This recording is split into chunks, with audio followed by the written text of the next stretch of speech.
Bom dia, meu irmão, minha irmã, você que me acompanha por este canal de evangelização. Hoje chegamos nesta sexta-feira, nesse tempo quaresmal, após a imposição de cinzas. O evangelho de hoje será Mateus 9, do 14 ao 15. O Senhor esteja convosco, Ele está no meio de nós. Proclamação do evangelho de Jesus Cristo, segundo São Mateus. Glória a vós, Senhor. Naquele tempo, os discípulos de João se aproximaram de Jesus, dizendo: Por que nós e os fariseus jejuamos tanto e os teus discípulos não jejuam? Jesus lhes disse: Por acaso os amigos do noivo podem estar de luto enquanto o noivo está com eles?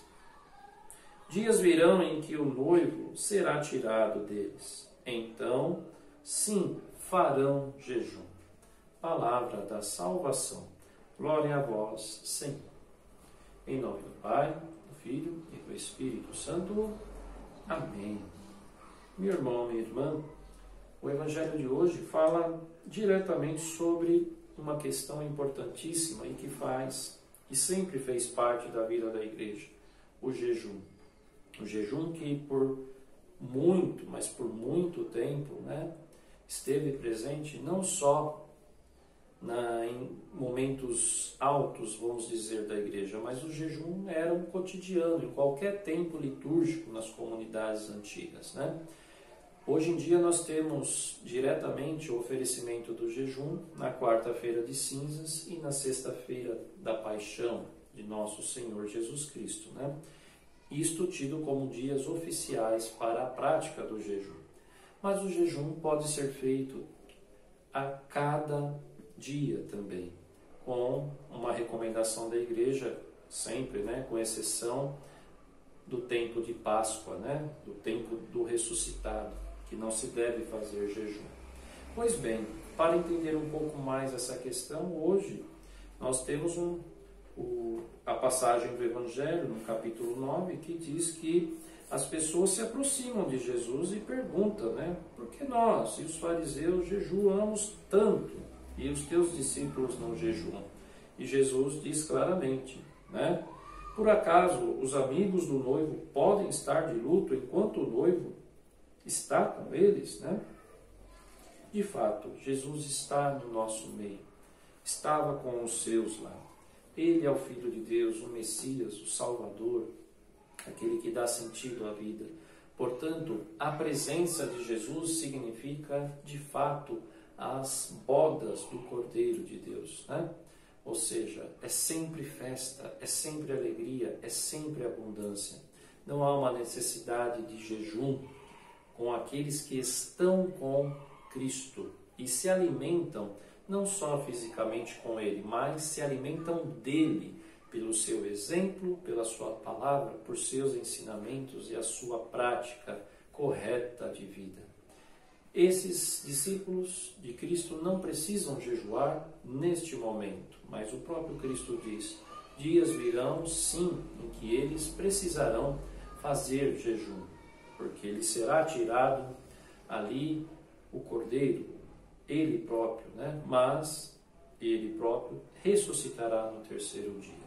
A igreja oferece e a igreja ensina, e a igreja também, vamos dizer assim, pede em momentos muito difíceis, pessoais, que as pessoas jejuem, Quando querem se livrar de algum pecado que o incomoda, de alguma coisa que está sendo e tomando o lugar de Deus, com as questões também mais coletivas, quando um povo, o seu próprio povo, ou alguém passa fome, você se fazer solidário também com a questão do jejum, não só de privar-se, mas de oferecer aquilo que você iria, por exemplo, se alimentar, comer naquele dia, para aquele que tem diretamente fome.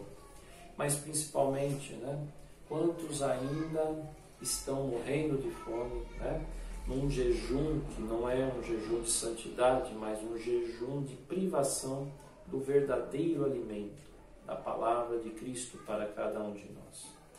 Pois bem, você que está alimentado, está com o noivo, está em festa com o próprio Cristo, deve oferecer a essas pessoas que se privam dele esta palavra, ser anunciador, né?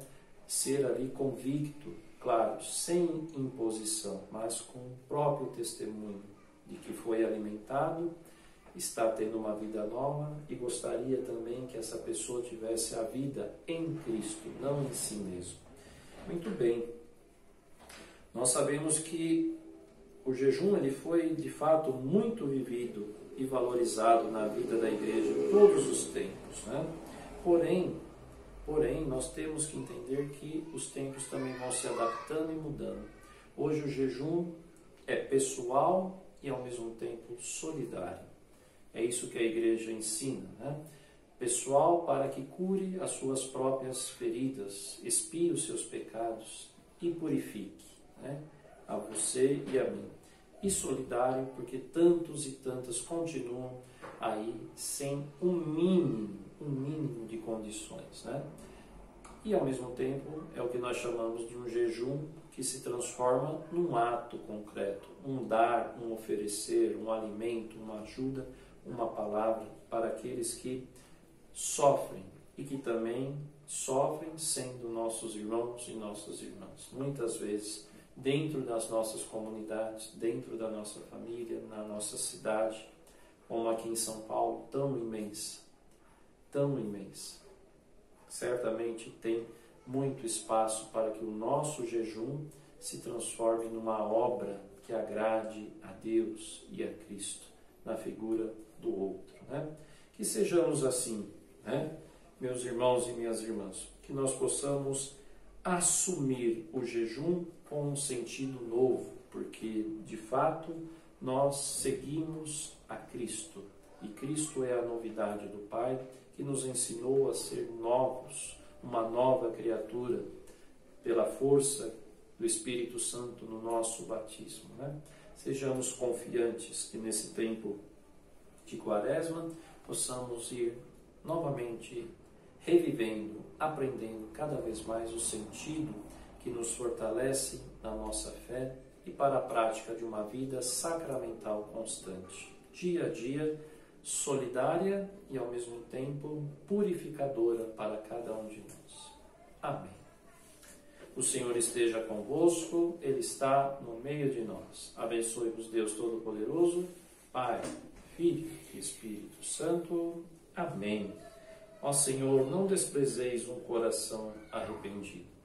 Vamos ao Senhor com o coração contrito, arrependido, e Ele escutará os nossos jejuns, né? Que todos, cada um sabe aonde deve jejuar. Nós não podemos continuar enganando a Deus, a Cristo e nem a nós mesmos, né? Arrisquemos no jejum e Deus completará naquilo que foi arriscado e devolverá com abundância na nossa vida e dos outros irmãos e irmãs. Amém.